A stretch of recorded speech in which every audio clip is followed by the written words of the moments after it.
Bienvenidos, bienvenidas mis hermanos y mis hermanas a su programa Los Padres de la Iglesia en la televisión. Hablemos hoy con los padres de la iglesia de ayer por Televida, el canal de la familia. Y estamos dialogando con todos ustedes en un tema fundamental que tenemos ya algunos meses trabajando, que es la liturgia en la iglesia primitiva. Y hemos ido desarrollando desde el principio, primero los sacramentos de la iniciación cristiana, bautismo, confirmación y Eucaristía. Y hemos visto todas las figuras con que la iglesia representaba estos sacramentos y en qué consistían la teología concretamente que la iglesia elaboró en torno a estos misterios. Y ahora estamos mirando algunos elementos y figuras del Antiguo Testamento, como son los de la Pascua.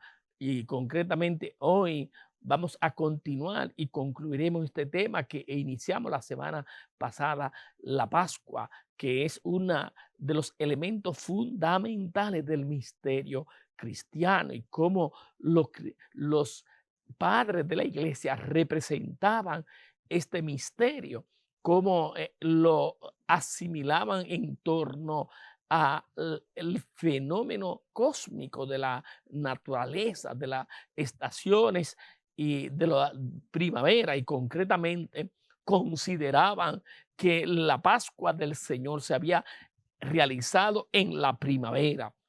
Y en la primavera porque es la estación, de hecho, a ser elegida por Dios Padre en el principio, por aquel que es el principio de todos los tiempos, para ofrecer su sacrificio, estableciendo así un paralelismo entre el invierno como figura del pecado y los vientos primaverales como figura del Espíritu Santo, el aroma de las flores y de las virtudes. Por eso Jesús resucita en primavera.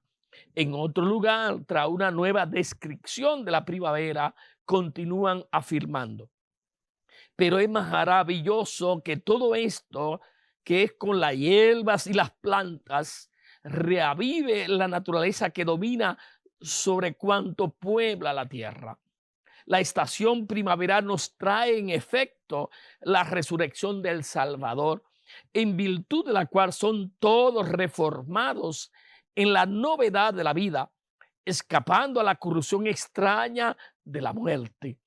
Hubiera sido realmente inconcebible que las especies vegetales recuperasen por la fuerza de Dios que vivifica todo su primera apariencia, y que aquel por cuya causa fue formada la creación vegetal quedase inanimado, sin socorro alguno de lo alto. Por eso en la primavera Dios creó el mundo, haciendo reverdecer todas las cosas. Y en la primavera se realiza la segunda y definitiva creación, que es la resurrección del Señor. La predicación pascual de los padres de Occidente, ellos nos ofrecen explicaciones análogas en este sentido.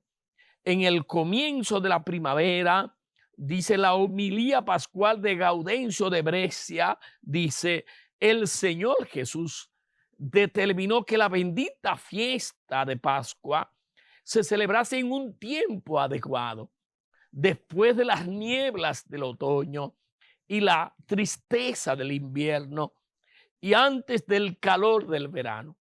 Convenía en efecto que Cristo, sol de justicia, disipara la oscuridad del judaísmo y los hielos del paganismo ante el ardor del juicio futuro, con la luz serena de su resurrección, y restituyese su paz original, restituyese a su paz original todas las cosas que el príncipe de las tinieblas había cubierto de oscuridad. Es decir, que la resurrección de Cristo no solo afecta la relación humana y el alma y el espíritu de las personas, sino que incluso participa la naturaleza misma de este gran misterio de la resurrección. Gaudencio de Brescia continúa en términos que nos ponen en contacto directo con la tradición común. Citamos: Dios creó el mundo en primavera. En efecto, Dios dijo a Moisés en el mes de marzo: este mes será para usted el primero entre los meses del año. Y el Dios veraz no habrá llamado primero a este mes si no lo hubiera sido en realidad. ¿Cómo no habría llamado sábado al séptimo día si el domingo no hubiera sido el primero? Por eso el Hijo de Dios levanta el mundo caído mediante su propia resurrección, en la misma estación en lo que había creado de la nada al principio, para que todas las cosas quedasen renovadas en él. Gaudencio saca del símbolo un hondo significado. El verbo creador, por quien todo fue hecho, viene también al final de los tiempos a rehacerlo todo. Y las indicaciones del Éxodo en torno a la Pascua dice: el cordero será tomado el día 10º del mes e inmolado el 14º. Finalmente se indica que el cordero debe ser inmolado al atardecer. Por lo que se refiere a los días 10º y 14º, encontramos dos tradiciones distintas. La primera aparece en la homilía pascual de Hipólito. Citamos: el cordero es tomado el día 10º del mes. Y este hecho es de un hondo simbolismo. La ley, en efecto, está separada del evangelio. Ahora bien, en el resumen de la doctrina de la ley es el decálogo. Y después de los 10 mandamientos de la ley viene el cordero místico bajado del cielo. El cordero es conservado durante algunos días. Con este intervalo, la escritura simboliza el tiempo que precede a la pasión, cuando el Señor, después de su prendimiento, fue custodiado en casa del sumo sacerdote. Tenemos aquí una interpretación al estilo de Mateo, en la cual las figuras del Antiguo Testamento se refieren en detalles cronológicos a la vida de Cristo. Los 10 días simbolizan el Antiguo Testamento. Los 5 días siguientes, el espacio que separa el prendimiento de Cristo de su inmolación. Y tal interpretación, sin embargo, no se repetirá en lo sucesivo. El único rasgo que subsistirá es el de los 10 días como figura del Antiguo Testamento.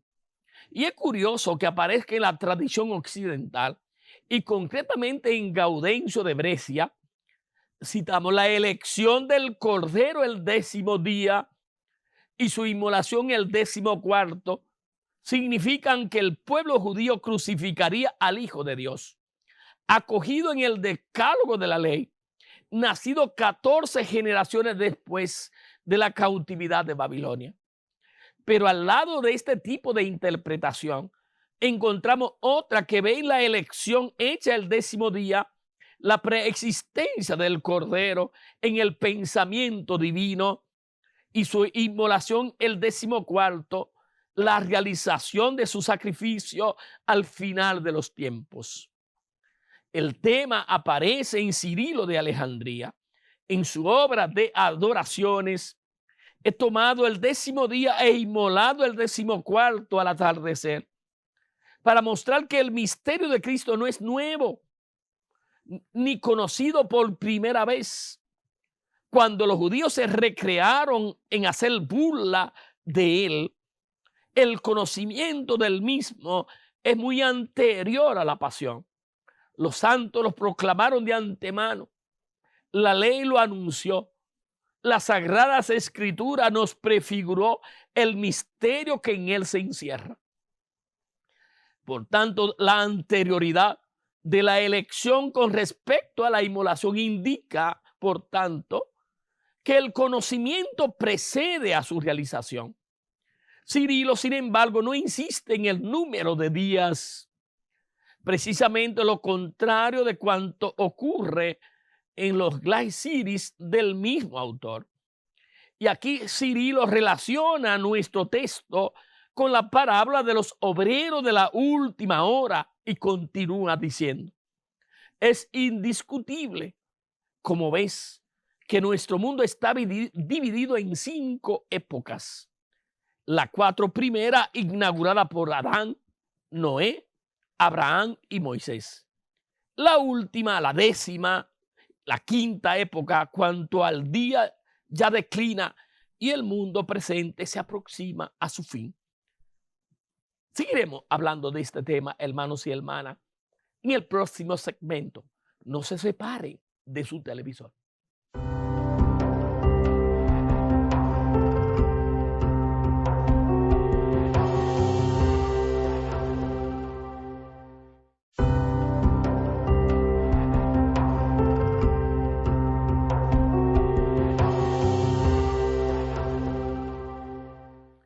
Los padres de la iglesia en la televisión. Hablemos hoy con los padres de la iglesia de ayer por Televida, el canal de la familia. Estamos dialogando con todos ustedes en el tema de la Pascua, en los padres de la iglesia y cómo ellos relacionaban el tiempo cronológico, las estaciones, de alguna manera con los misterios de Cristo y cómo plantean que la Pascua de Cristo se realiza en la primavera y cómo de alguna manera ya en el Antiguo Testamento estaba preanunciado de que esto se realizaría de ese modo, puesto que la misma creación el Señor la realiza en primavera.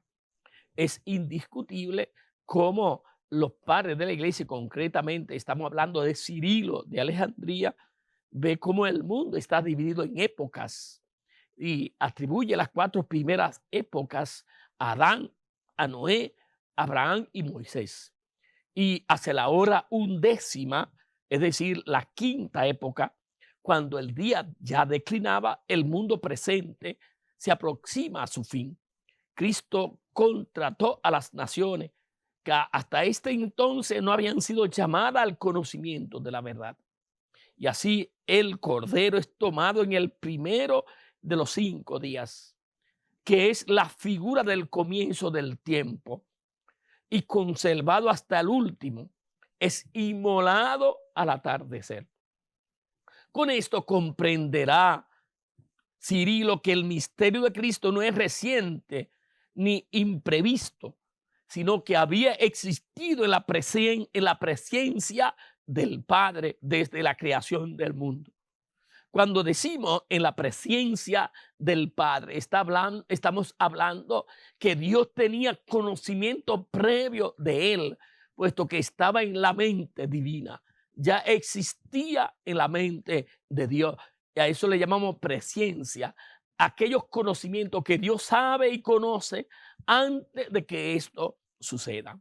Se trata de un tema que ya conocíamos, la parábola de los obreros interpretada en la relación con las 5 edades del mundo. La preexistencia del misterio de Cristo con anterioridad a su realización. El origen de estas concepciones, como el de otras muchas de Cristo, ha de buscarse en Orígenes, uno de los grandes padres de la iglesia orientales. La originalidad de nuestro autor consiste en haber considerado los 5 días que separan la elección de la inmolación como símbolo de las 5 edades. El tema aparece también en la homilía pascual del pseudo Crisóstomo y por tanto nacida en el mismo ambiente que los escritos de Cirilo de Alejandría. Citamos, desde el comienzo, el sacrificio de Cristo estaba prefigurado en los sufrimientos de los justos a partir de Abel, y Cristo sufría en todos. Pero su sacrificio no se realizó hasta que vino el divino Cordero y sufrió personalmente. El Cordero elegido el 10º día para ser inmolado e inmolado el 14º al atardecer. Y nos indica que el plan de la pasión existía desde el principio, pero no se realizó hasta el fin. Y por eso está de algún modo prefigurando en el Antiguo Testamento lo que se hace realidad en el Nuevo, que el 10º día Jesús es prendido, agarrado, hecho prisionero y padece la pasión. Y el 14º día muere, es inmolado. Y al atardecer, entonces fallece y por tanto pone fin a la realidad de este mundo pasajero. Y la alusión concreta a los 5 días se encuentra en otro pasaje. Este espacio de 5 días es figura del tiempo total del mundo, dividido en 5 periodos: de Adán a Noé, de Noé a Abraham, de Abraham a Moisés, de Moisés a la venida de Cristo y de la venida de Cristo hasta nuestros días. Durante todo este tiempo se anunció a los hombres la salvación en virtud de la santa víctima, pero esta no había de haber sido inmolada. En la 5ª época de la historia fue inmolada la verdadera Pascua y salvado por ella, el primer hombre salió a la luz de la eternidad. Es perfecta la identidad entre San Cirilo de Alejandría y las homilías del pseudo Crisóstomo. Nos hallamos en la misma línea teológica. Además, la concepción de la venida de Cristo en la 5ª edad del mundo aparece también en otra obra de nuestro autor del siglo V, San Agustín, en su obra de Catequizandis Ridibus, a prueba de que forma parte de la catequesis, lo que demuestra que forma parte de la catequesis común. La originalidad de nuestros escritos consiste en aplicarla al Cordero Pascual como figura de Cristo Jesús. También existe el simbolismo de la distinción entre elección e inmolación en cuanto figura de la preexistencia eterna del sacrificio de Cristo en la mente divina y de su realización al final de los tiempos. No es improbable que tal simbolismo se remonte al mismo Nuevo Testamento, pues en la primera epístola de Pedro tenemos toda una interpretación figurada del capítulo del Éxodo.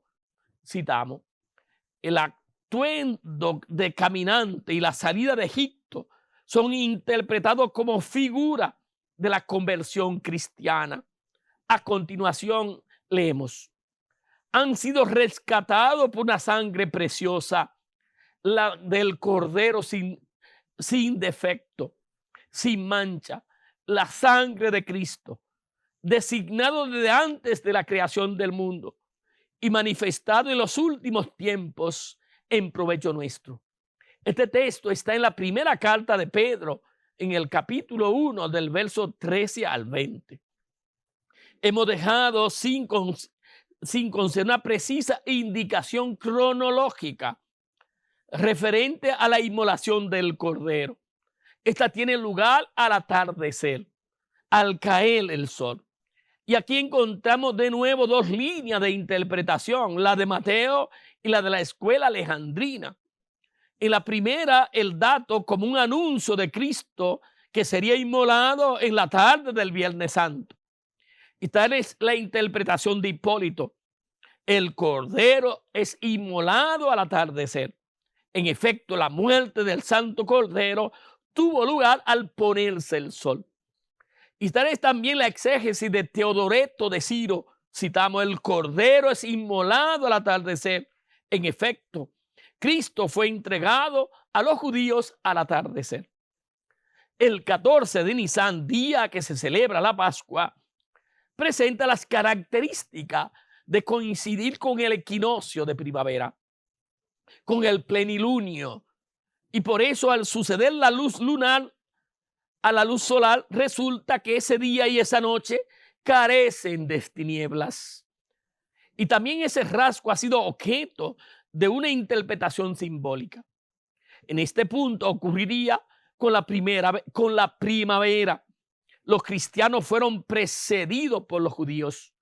Concretamente, Filón nos ofrece una interpretación simbólica del equinoccio pascual. Citamos: la fiesta da comienzo en el centro del mes, el día 14, cuando la luna está en su plenitud, para indicar que ese día no tiene tinieblas, sino que está lleno de luz, pues el sol brilla de la aurora al atardecer y la luna del atardecer a la aurora. Los autores cristianos recogen y desarrollan esta interpretación filoniana. La encontramos precisamente en Eusebio de Cesarea. Refiriéndose al tiempo pascual, observa: la luna, en la plenitud de su brillo, transforma el curso de la noche en día luminoso, pero no propone simbolismo alguno. Gregorio de Niza es quien aplica al cristianismo la interpretación de Filón. En su primer sermón sobre la resurrección, se propone refutar las críticas que los judíos hacían a los cristianos por no celebrar la fiesta de Pascua el 14 de Nisan. Sabemos en efecto que después del concilio de Nicea se generalizó la costumbre de celebrar la Pascua el domingo siguiente al 14 de Nisan. Gregorio responde que lo importante no es la práctica literal. La ley ha sido abolida. Lo que ahora cuenta es el significado espiritual. Esto lo lleva a exponer el sentido espiritual del equinoccio, quien a lo largo de toda la semana de la vida se mantiene incontaminado del vicio. Ese está libre de toda tiniebla. Eso es lo que significa el día 14 del ciclo lunar, el día en que la luna halla su plenitud, impidiendo que desaparezca la luz de la tarde a la mañana, porque la fiesta es el día del Señor. Que el Señor me le bendiga, me le colme de gracia y le llene a todos de su ternura.